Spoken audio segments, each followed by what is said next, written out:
Sir, একটা সমস্যা হয়েছে। কি সমস্যা? যদিও দোষটা আপনার, কি পড়াইছেন কিচ্ছু বুঝি নাই। মনোযোগ দিও না ক্লাসে, তাহলেই হবে। এখন কি করব বলেন না? ঘুমাও গিয়ে।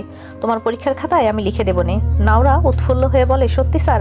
আপনি এত সুইট কেন? বেয়াদব মেয়ে, কালকে ক্লাস শেষে বসবে, বুঝিয়ে দিব। নাওরা প্রথমে রাজি হয়ে গেল, পরে আবার মানা করে দেয়। না স্যার, ভার্সিটিতে হবে না। কেন? আপনাকে একটা কথা বলা হয়নি। আপনার ফেভারিট স্টুডেন্ট আমাকে আজে বাজে কথা বলেছে। কে বলেছে? কি নিয়ে? কে আবার? লামিয়া, আপনার পছন্দের ছাত্রী। আমাকে আপনার গাড়িতে দেখে নিয়েছিল, তারপর থেকেই আমাকে বলে আপনার সাথে নাকি আমার কি সম্পর্ক আছে। মিথ্যে তো বলেনি। হ্যাঁ, আপনার পছন্দের মানুষ তো কখনোই মিথ্যে বলতে পারে না, সব সময় সত্যি কথাই বলে। তো তুমি মিথ্যে বলো কেন? কারণ আমি যে আপনার পছন্দের না, তাই তো বিয়ের পরেও ডিভোর্স দিতে চাচ্ছেন। এই তো ঠিক ধরেছো তুমি, এতদিন একটা সত্যি কথা বলেছো তুমি। নাওরা একটু থেমে বলে, স্যার, এরপর আপনি কাকে বিয়ে করবেন? যাকে আমার পছন্দ হবে। আপনার কেমন মেয়ে পছন্দ? অবশ্যই তাকে আমার সব কথা শুনতে হবে, তর্ক করতে পারবে না, পড়াশোনায় ভালো হতে হবে, আর সংসারী হতে হবে। আমার মধ্যে কি এগুলা কিছুই নেই? তোমার কি মনে হয়? নাওরা কথা বলা বন্ধ করে ভাবতে থাকে। নওয়াজ তো যা যা বলল সবই তার স্বভাবের বিপরীত, যেন ইচ্ছে করেই এসব বলল। বোঝাতে চাইলেও নাওরাকে সে চায় না। অবশ্য নাওরার মাঝে এসব সাধারণ গুণগুলোও নেই, সে তো সংসারী মেয়েই না। কি বুঝলে? বুঝলাম যে আমি আপনার পছন্দের একদম বিপরীতে। একদম ঠিক। তাহলে আমাকে সেদিন চুমু খেলেন কেন? ইচ্ছে হয়েছে তাই? এটা ঠিক না।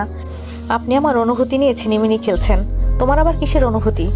আমি আপনার মতো অনুভূতিহীন নই। আমার এসব ভালো লাগছে না। আর কি সব? এই যে আপনার আমাকে আর ভালো লাগছে না। ভেবেছিলাম বিয়ে হয়েছে সব ঠিক হয়ে যাবে, কিন্তু না। আপনি একটুও ভালো না। আমার জীবনটা ধ্বংস করে দিয়েছেন আপনি। না নিজের পরিবারকে জানিয়েছেন, আর না আমাকে ছেড়ে দিচ্ছেন। শুধু আপনার জন্য আমাকে কথা শুনতে হয়। কে কি বলেছে তোমায়? এত কিছু আপনাকে বলবো কেন? কোনো সমাধান দিতে পারবেন আপনি? ছেড়ে দেওয়ার হলে ছেড়ে দিন। আমি তাড়াতাড়ি বিয়ে করে অন্য কোথাও চলে যাব। সাহস তোমার অনেক বেড়ে গেছে। সাহস আমার আগে থেকেই আছে। আচ্ছা, এই বিষয় বাদ। আমার পড়াশোনা? তোমার ফিউচার স্বামীকেই বলো বুঝিয়ে দিতে, আমাকে আর ফোন দিবে না, বলেই নওয়াব ফোনটা কেটে দেয়।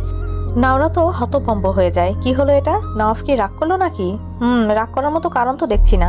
নওয়াব যদি আবার বিয়ে করতে পারে, তবে নাওরা কেন পারবে না? নওয়াব ছাড়াও নাওরার চলবে, দরকার নেই তার। অন্য কারো কাছ থেকে নাওরা বুঝে নিবে। নেহাত টিচার স্বামী বলে এভাবে পিছু পিছু ঘুরছিল। নওয়াব না মানলে তারও দরকার নেই। নাওরার মানুষের অভাব নাকি? নাওরা আর ফোন দেয় না নওয়াবকে। কিছুক্ষণ বই নিয়ে বসে থাকে, নিজে নিজে বোঝার চেষ্টা করতে থাকে। এমন না নাওরা পড়াশোনা করে না, সমস্যা কিছু টপিকের, অনেক কঠিন এগুলো। আরও দেয়নি ক্লাসে মনোযোগ, সব ভুলে গেছে। এবার নাকি এই টপিকে এক্সাম নিবে, গোল্লা পাবে নাওরা। বই সামনে নিয়ে মাথায় হাত দিয়ে বসে থাকে। মামি রাতের খাবারের জন্য ডাকতেই নাওরা বই রেখে উঠে যায়। আর লাভ নেই, পড়া বুঝবে না। এর থেকে খাবার খেয়ে ঘুমিয়ে পড়া ভালো, অন্তত ঘুমটা ভালো হবে। আজকে ভার্সিটিতে রূপারিচি আসেনি, নাওরা একাই এসেছে। ভেবেছিল ক্লাসে কারোর সাথে ওই টপিক নিয়ে আলোচনা করবে, কিন্তু বান্ধবী ছাড়া ভালো লাগছে না।